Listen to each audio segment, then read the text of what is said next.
Hello model railroad fans, welcome to Vintage Road and Rail.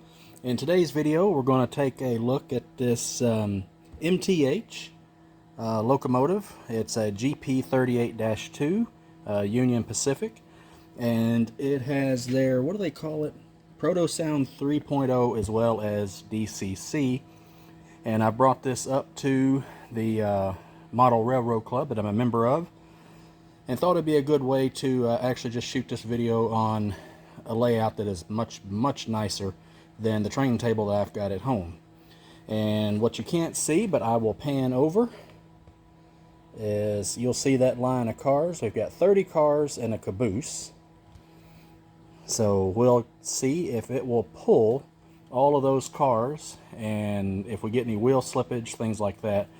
And also we'll check, go over some of the sounds, the lighting, and see what kind of slow speed we have, all that good stuff. So since I bought this new from Train World, I believe it was, this is going to be an actual review, even though it's been around for a while, and I'm sure other people have already taken a look at it, but here we go. Alright, so it comes in really nice packaging. So let's go ahead and get the main box top off, and I'm going to set that off to the side behind me here. And I'm going to put that so I don't lose it. Alright, and we've got some information. This is about their digital command system, and this is going to be some information about the locomotive. Alright, so, and I'm going to want to get this out here in just a moment. In fact, let me do it now, because the functions may be a little bit different than what's typical for DCC. And it's pretty hefty little manual. It looks to be about 30 pages worth of information. And I'm trying to find, I'll stop the video when we get to that so I can find the information about the functions. But there's the locomotive itself in its protective case. So let's go ahead and get this out. There's quite a few steps to get to it, to the locomotive, I should say. So first thing we'll need to do is just kind of give it a little push, and this outer sleeve will pop out, or pop off. And we've got a snow plow here, which I'm going to make sure and put this in the box. I'm not going to apply it today.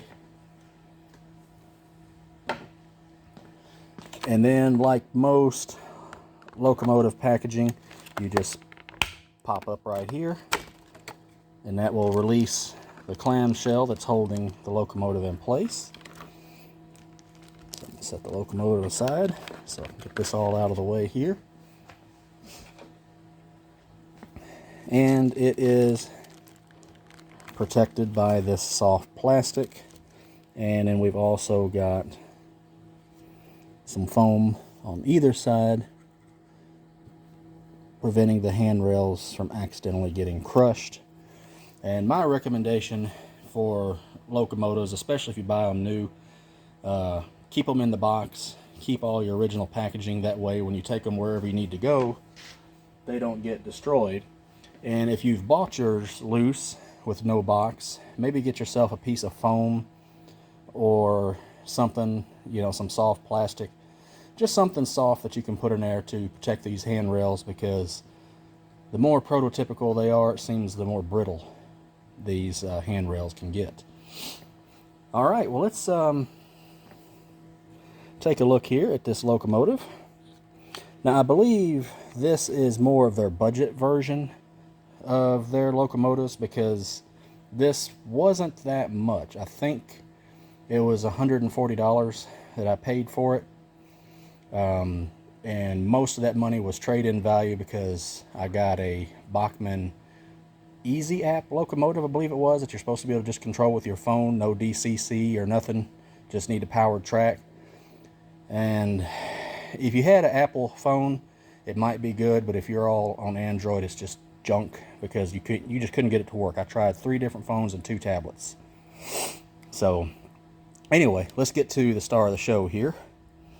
Alright, so in the front we've got some MU hoses separately applied here. We've got our coupler. We've got some nice handrails, and we got some detailing. Some are painted white, others are gray. We got a plastic chain.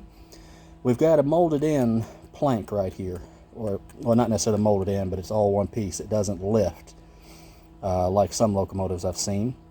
And these are going to be some little, I guess they're marker lights. I'm not sure what they are, but they're actually green. And we've got molded in detail here for our handrails. And it looks like all the details on this locomotive are molded in, so that may be what makes it more budget friendly, because you don't have all the separately applied pieces.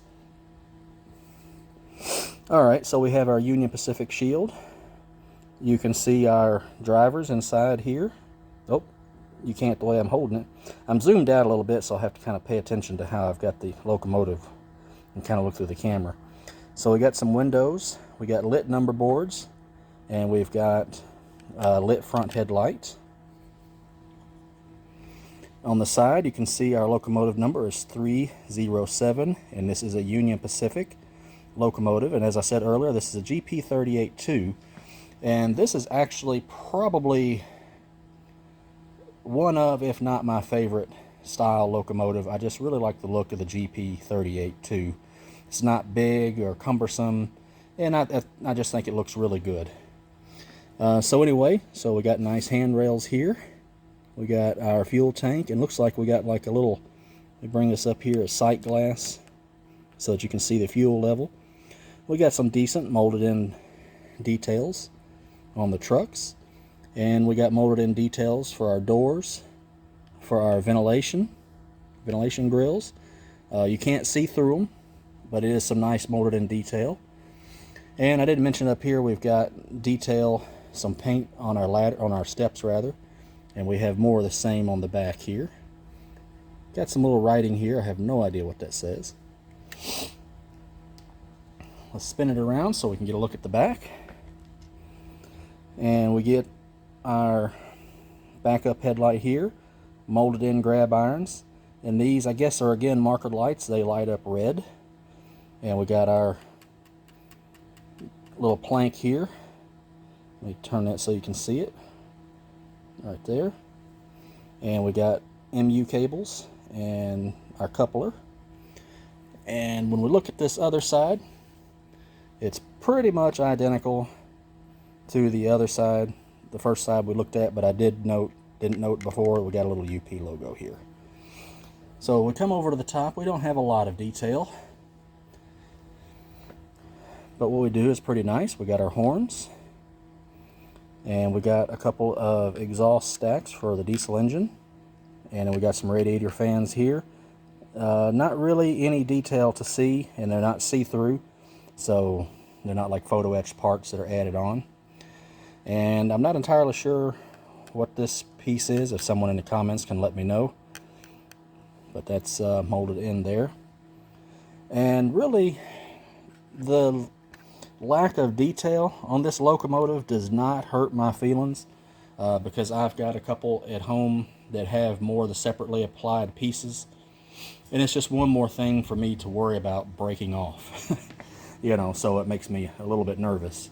So I'm going to go ahead and stop the video for just a moment, since we've completed our walk around, and then we're going to check out the lighting and the sound, and then we're going to see how it can pull these cars here. And before that, we'll check the, the low speed and everything. All right, so I'll stop right here, and I will be right back. All right, so I've got the locomotive on the track here, and it took me a moment to find the little quick function chart in the booklet. I will put that in front of the screen here, and you can see all the functions that are listed, because I'm not going to go through all of them. I just want to go over some of the main ones and take a look at the lighting. So first, let's go ahead and start up the locomotive. So F3 does our startup and our shutdown, so I've got it locked in. It's still set to the default DCC address of 3. So let's hit F3 here.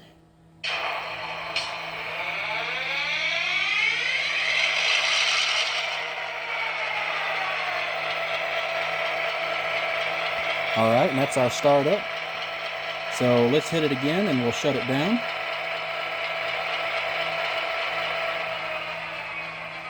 So that's our shutdown sequence. Alright, so let's go ahead and start her back up. And then F1 is going to be our bell.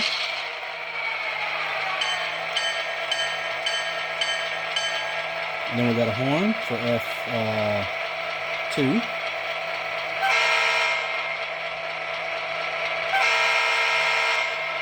So if you just tap it, it'll give a fairly short blast, but if you hold it, it'll stay until you let go.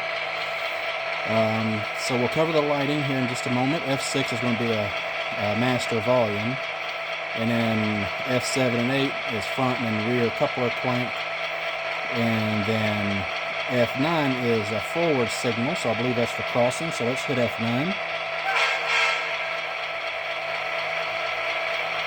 And in F10 it says for going reverse.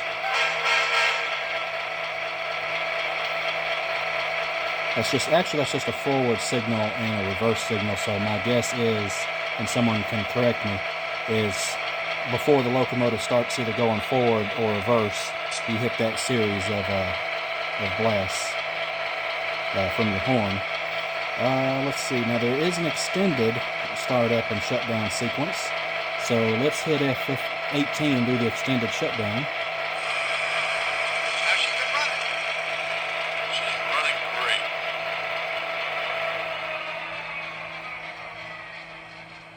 Take care. See you soon. Ah, well, thank you. All right. So F17 was the extended startup. She ready to go?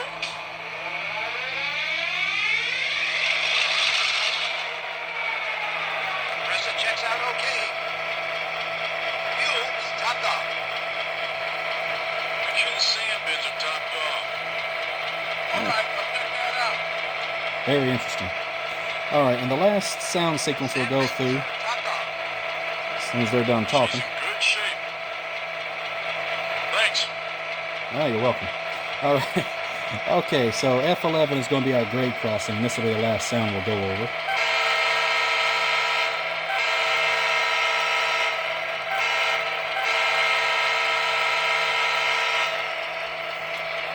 All right, so let's test our slow speed, and then we're going to get to some of the lighting. So we're going to put it in reverse, and we're going to just hit speed step 1, and let's see if it'll start moving on speed step 1. And it does. And it looks to be very smooth. So let's go up to 2.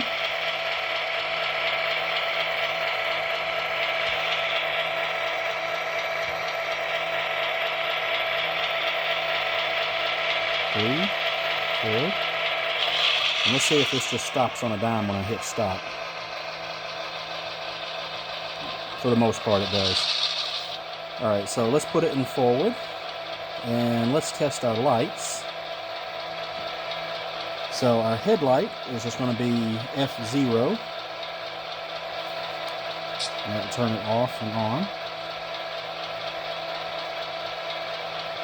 And if we hit F5, that should turn on our number board lights and our front marker lights, since we're in forward. And there should be a way to dim it, but I'm not seeing it at the moment, so I'm not going to worry too much about that. If you've seen one DCC locomotive, you've seen them dim. Alright, so let me go ahead and set the manual off to the side here, and we're going to go forward. We're going to do speed step 1. And it starts off rolling right away.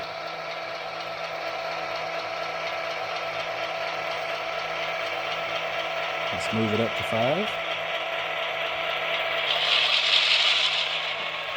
And I'm going to try to stay with it. I apologize, this is jerky. I wish it was a little bit more smooth.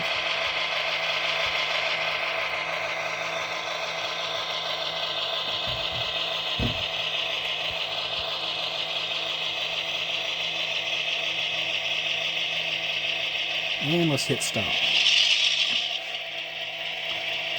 So we don't have lit number boards, but let's put it in reverse and let's see if our backup headlight comes on. It does. You can see the backup headlight and you can see those rear marker lights. So I'm going to go ahead and swing the camera around. And let's slowly back it up and hook up to these cars.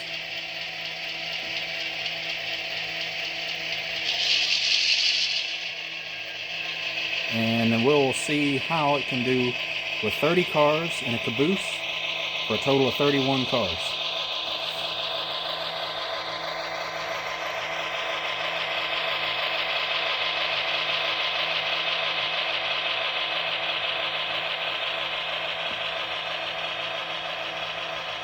Let's just back it up nice and slow.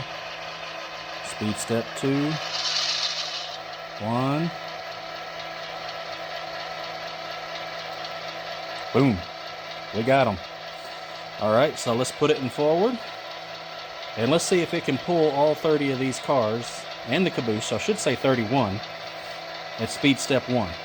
All right, so here we go. Speed step 1. Look at that.